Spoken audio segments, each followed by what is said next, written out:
Welcome back to the deep dive. Today we're digging into something really fundamental, maybe the trickiest part of changing behavior: rest, recovery, and renewal. That's right, we're focusing on Brian Post's work, specifically his Lesson 7. And if you're trying to shift those really ingrained habits, Brian Post argues this isn't just, a nice to have, it's essential. It's basically what makes change stick. Exactly. So the mission today is understanding why self-care is so vital when you're trying to break free from old emotional patterns. He calls this the matrix, right? Yeah, the matrix. He describes it as this dominant parenting style that's all about fear, control, reaction. It's where we automatically go when stressed, maybe shaming, punishing, just reacting without thinking. And the thing is, the moment you try to step out of it, the matrix just kind of pulls you back in hard. Those pulls, they usually feel like intense stress or just pure exhaustion.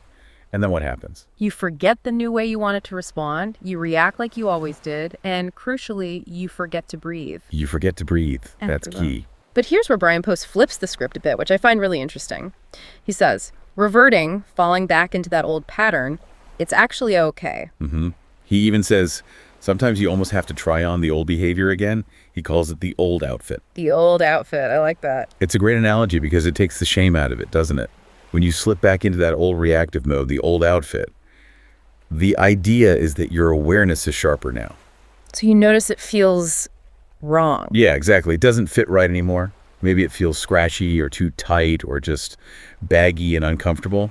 It signals that something's changed in you. It's like instant feedback that, okay, this pattern is outdated for me now. But I think for a lot of us, slipping back feels like total failure. Like, why did I do that again? Well, and Post gives a very clear reason why.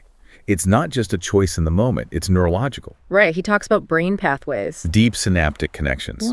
Pathways literally worn into your brain over years, maybe decades. So when you're tired or stressed, your brain defaults to what's easiest. The path of least resistance. The old rut. Exactly. It's efficient, even if it's destructive. Okay, so if slipping back is almost built in because of our wiring, what's the point then when it happens? What are we supposed to do? The goal isn't to never slip up. It's awareness. Brian Post teaches that when you catch yourself wearing that old outfit, that's your golden opportunity. An opportunity? How? You pause. You actually breathe through the discomfort of having reacted that way. And then consciously you reflect. So you notice it without judgment. Ideally, yes. Or at least less judgment. You might then choose to do something different next time. Or maybe just acknowledge, okay, that happened. Yeah. And let the insight sink in. It's about watching the pattern, not just being run by it. Awareness over performance, moving it from unconscious reflex to conscious data. You got it. That's the shift. Okay, but that shift, noticing, reflecting, choosing differently, that requires having the mental space, the cognitive capacity, right? Which brings us straight to the solution he offers. Self-care. The radical prioritization of self-care. Post is really clear on this. He says self-care isn't just important, it's the most important care. It's the golden rule, essentially. You can't effectively care for others if you're running on fumes yourself. It sounds simple, but we ignore it all the time. We do, and we hear that oxygen mask analogy constantly, right? Right. Put yours on first. Sometimes it feels a bit cliche. How does Post make it feel urgent again? He ties it directly to brain function, physiology.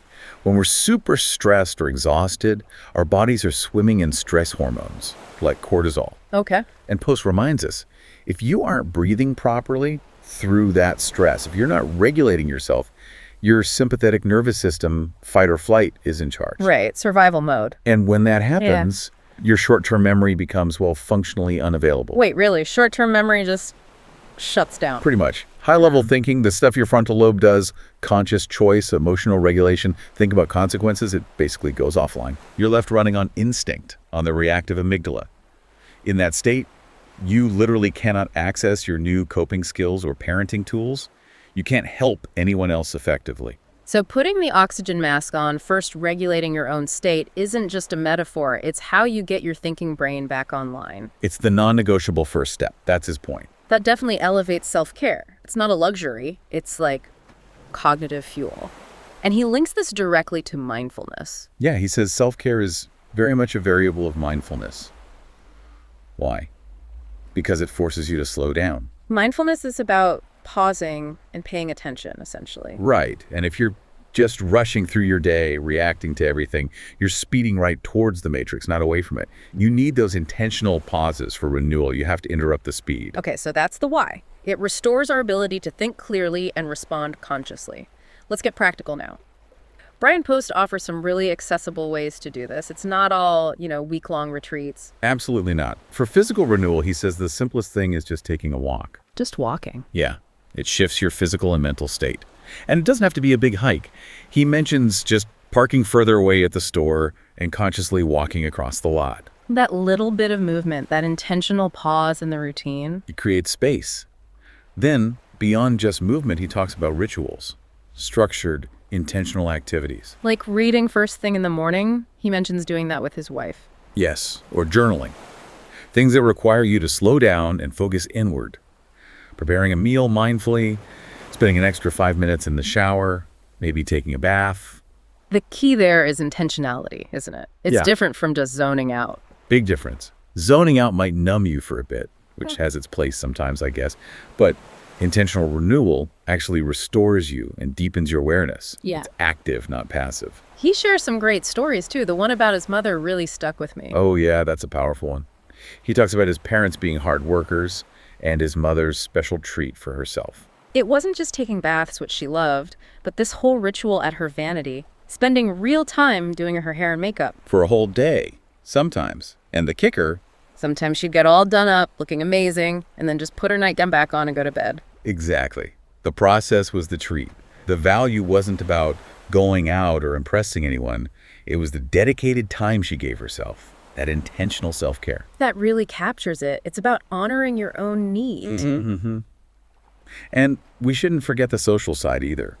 Post mentions connecting with friends. Like the walk and talk idea from Dr. Nadine Burt-Harris, movement and connection together. Yeah, and things like yoga, working out, therapy, having a regular mindfulness practice. It's all about proactively regulating your system so Yeah. you're not constantly running in the red. Okay, but here comes the big hurdle for everyone listening.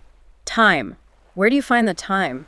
Life feels packed already. Adding an hour of journaling can seem impossible. It's the number one barrier, for sure. And Post addresses this with the time hack idea, getting up earlier or staying up later. But honestly, his example of sometimes waking up at 1 a.m. for self-care, that sounds kind of brutal, maybe even counterproductive. Losing sleep. It does sound extreme, doesn't it? And it raises a really important point. He shares that example, getting up at 1 a.m. for maybe an hour, hour and a half of quiet time, then going back to sleep, not as a prescription for everyone, Okay, good. but more to show the level of commitment he personally places on this.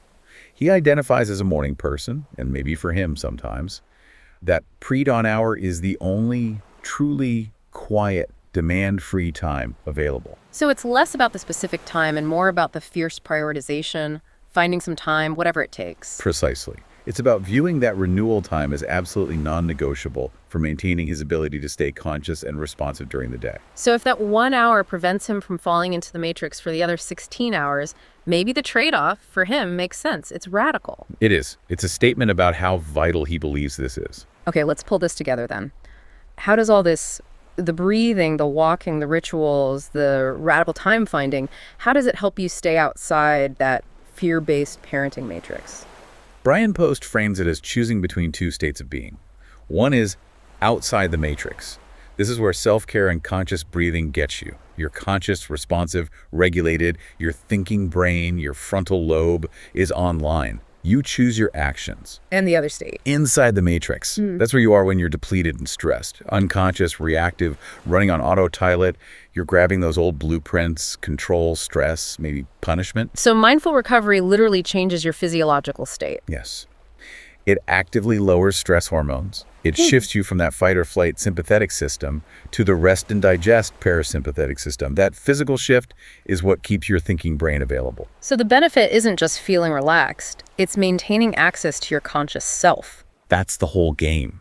You're preparing your brain and body to handle the inevitable stresses without automatically defaulting to those ingrained reactive patterns that define the matrix. You give yourself the best chance to stay conscious and choose a different response. That's it. So as we start to wrap up this deep dive, Brian Post leaves us with some questions to ponder. First, what things actually bring you a sense of rest and renewal? Forget his examples for a second. What works for you? And second, thinking really practically. How can you weave those activities into your daily life? Doesn't have to be the 1 a.m. club. Could it be 5 mindful minutes with your coffee? Parking further away? What's one small step? And finally, let's loop back to that old outfit idea. Post suggests that when you're really done with an old way of being, you can symbolically take that outfit off, hang it up. And eventually, take it to Goodwill. Let someone else have it. Release it fully. As you pursue life outside the matrix, it's a powerful image of letting go. A tangible release of that old identity. So, the final thought we want to leave you with today is this. What outdated, ill-fitting reactive pattern, what old outfit are you ready to finally take to Goodwill?